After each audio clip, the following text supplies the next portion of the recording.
नमस्कार। 21 जून 2020 के current affair में आपका स्वागत है।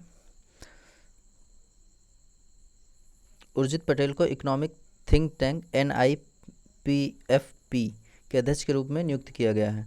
तो उर्जित पटेल कौन है? ये हमारे इससे पहले गवर्नर थे RBI के। ठीक है, RBI मतलब रिजर्व बैंक ऑफ इंडिया। और इनको क्या बनाया गया है? इनको बनाया गया इकोनॉमिक थिंक टैंक। और NIPEFP क्या है? यह है national institution of public finance and policy. ठीक है, national institute of public finance and policy. इसका हेडक्वार्टर कहाँ है? इसका हेडक्वार्टर है न्यू दिल्ली में। और ये कितने समय के लिए बनाए गए हैं? ये 4 साल के लिए बनाए गए हैं। ठीक है, अच्छा ये क्या थे? ये गवर्नर होने के साथ उससे पहले क्या रहे थे? ये डिप्टी गवर्नर रहे थे, उसके बाद में गवर्नर बने और अब वर्तमान समय में इकोनॉमिक थिंक टैंक के जो है हेड बना दिए गए हैं। और इससे पहले इसके अध्यक्ष कौन थे? इससे पहले इसके अध्यक्ष थे विजय केलकर। ठीक है, अगला है केंद्रीय कोयला खान एवं संसदीय मामलों के मंत्री प्रहलाद जोशी ने R&D मतलब रिसर्च एंड डेवलपमेंट पोर्टल कौन साइंस एंड टेक्नोलॉजी योजना फॉर आत्मनिर्भर भारत इन माइनिंग एडवांस। देखिए, जो खदानों को माइन किया जाता है, उनको खोदा जाता है, उसके लिए एक सत्यभामा पोर्टल विकसित किया है जो कि R&D करेगा। ठीक है, रिसर्च एंड डेवलपमेंट। इससे क्या होगा?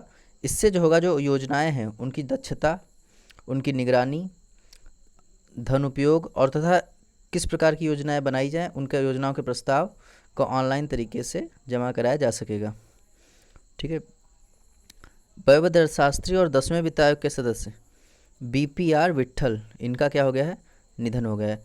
ये 10वें वित्त आयोग के सदस्य भी थे और अर्थशास्त्री रहे थे। ठीक है, और इन्होंने और एक काम किया था, IMF जो है इंटरनेशनल मॉनेटरी फंड, इसमें भी जो है मलावी और सूडान की तरफ से उनकी सरकारों के जो है सरकारों के क्या रहे थे? राजकोषीय सलाहकार रहे थे। रिलायंस इंडस्ट्रीज लिमिटेड ने RIL मार्केट कैपिटलाइजेशन में अवधि में $150 बिलियन US तक का पहुंच गया। अच्छा, ये कैसे हुआ? अभी इसने जो है डिस इन्वेस्टमेंट किया है। इसने अपने जो है शेयर्स बेचे हैं और जो शेयर कई सारे कंपनी, ये 7वां जो है सब डील है। और अभी जो इसने बेचे 2.23% हिस्सेदारी बेच दी। इससे पहले 1.16% की हिस्सेदारी इसने दुबई वेस्ट कंपनी को बेची थी। महान जून विद्रोह दिवस, ग्रेट जून अपराइजिंग या यूनिटी डे 18 जून को मणिपुर के केकरू पद में मनाया गया। ये कब क्यों मनाया जाता है? ये मनाया जाता है क्योंकि एक क्या हुआ था, 2001 में जो है मणिपुर को जो है अखंडित रखने के लिए 18 व्यक्तियों ने क्या किया था? श्रद्धांजलि दी थी। ठीक है, और मणिपुर के जो CM है वो कौन है? वो है N बीरेन सिंह और वहाँ की है नजमा हेपतुल्ला गवर्नर। ठीक है, तो और बांग्लादेश क्या हो गया है? WTO वर्ल्ड ट्रेड ऑर्गेनाइजेशन नियम के तहत चीन को निर्यात किए गए 97% माल पर शून्य टैरिफ सुविधा प्राप्त करेगा। मतलब ये जो अब सामान जो है चीन को निर्यात करेगा, उसमें 97% माल जो होगा उस पर इसको कोई भी टैरिफ नहीं देना होगा, जिससे वहाँ पर इसका माल सस्ता बिकेगा। विश्व बैंक ने बांग्लादेश और आर्थिक सुधार रोजगार के लिए $1.05 बिलियन की मंजूरी दी है। ठीक है, तो ये किसने दिया है? विश्व बैंक ने। और किससे दिया है? बांग्लादेश को, आर्थिक सुधार एवं रोजगार के लिए। इससे पहले इसने दिया था 1950 करोड़ किसे? पश्चिम बंगाल को। हाल ही में उड़ीसा राज्य सरकार ने कोविड केयर होम्स की स्थापना की घोषणा की। ये क्या हो जाएंगे? ये प्रत्येक जो है ब्लॉक स्तर पर और प्रत्येक ग्राम स्तर पर, ग्राम पंचायत पर ये जो है क्वारंटाइन सेंटर की स्थापना की जाएगी और उन्हें क्या नाम दिया जाएगा? Covid care homes. ये करेगा कौन? ये उड़ीसा राज्य करेगा। कुछ प्रश्न देख लेते हैं। विश्व बैंक ने किस देश की आर्थिक सुधार और रोजगार के लिए 1.5 बिलियन US की मंजूरी दी है? तो ये किया है किसके साथ में? बांग्लादेश के साथ में। रूस की बात करें तो यहाँ पे क्या होगा? यहाँ पे द्वितीय विश्व युद्ध विजय दिवस मनाया जाएगा और इसमें भारत भाग ले रहा है और भारत के जो 75 सैनिक भाग लेंगे और ये 25 जो है प्रत्येक सेना से जाएंगे और हमारे रक्षा मंत्री भी वहाँ पर शायद भाग लेंगे।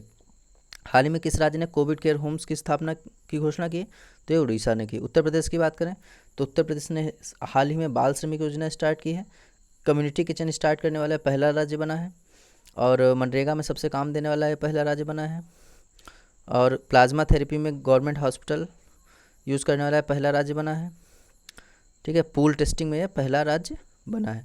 छत्तीसगढ़ के बाद में CG हार्ट ऐप लॉन्च किया गया, रक्षा सर्व ऐप लॉन्च किया गया है।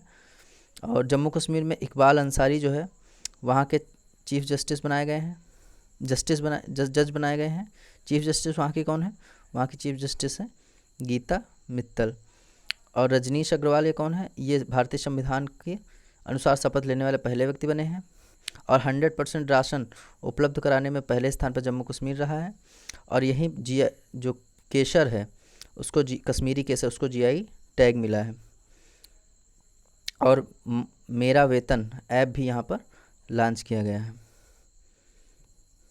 किस देश ने WTO नियम के तहत चीन को निर्यात किया गया 97% माल पर शून्य टैरिफ सुविधा प्राप्त करेगा? तो प्राप्त करेगा बांग्लादेश। और ब्रिटेन ने क्या किया है?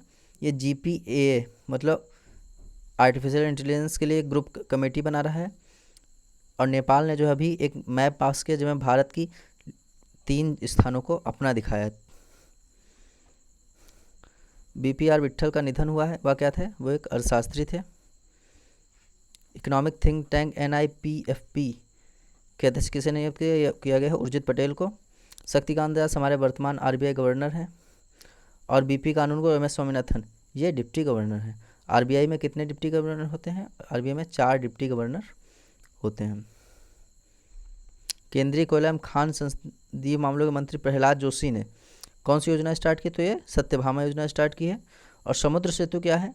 ये समुद्र के रास्ते अन्य देशों में फंसे लोगों को लाने के लिए योजना स्टार्ट की गई है। सहयोद्धा क्या है? ये बांग्लादेश के लोगों को जो उनके प्लाज्मा का विवरण रखने के लिए ये शुरू किया गया। अर्पित क्या है? ये दूरस्थ स्थानों पर फंसे हुए लोगों को आर्मी द्वारा स्टार्ट किया गया और उन्हें कोविड-19 से जो भी पीड़ित हैं उनको रेस्क्यू करने के लिए स्टार्ट किया गया है अर्पित। विश्व स्तर पर विश्व शरणार्थी दिवस कब मनाया जाता है?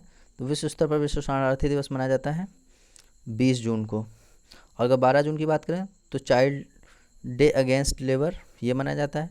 2 जून को मनाया जाता है तेलंगाना दिवस। और 1 जून की अगर बात करें 1 जून को मनाया जाता है विश्व milk day, world milk day या विश्व दुग्ध दिवस। महान जून विद्रोह ये कब मनाया गया? ये मनाया गया है 18 जून को। ये कहाँ मनाया गया है? मणिपुर में। 5 जून को क्या मनाया जाता है? विश्व पर्यावरण दिवस। और 21 जून को विश्व योग दिवस। कौन सी कंपनी कैपिटलाइजेशन के बाद में $150 बिलियन की पहुंच गया है? तो ये पहुंच गया रिलायंस इंडस्ट्री लिमिटेड।